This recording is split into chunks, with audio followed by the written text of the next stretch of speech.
எங்க வீட்டில் நைட்டுக்கு என்ன சமையல்? நைட்டுக்கு வந்து ரொம்ப ரொம்ப சிம்பிளான சமையல்.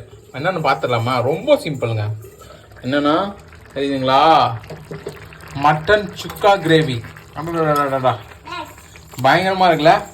மட்டன் சுக்கா கிரேவி, ஒரு 3 சப்பாத்தி போட்டால் எப்படி இருக்கும்? அப்படி தாங்க கலர்ஃபுல்லாக இருக்கா கிரேவி?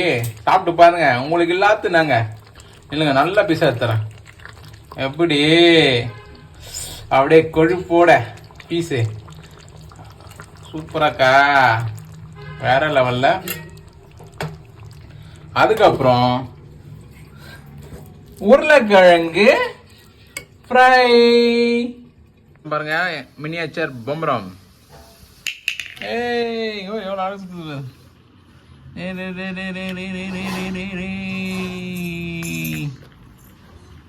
சூப்பர்லமா.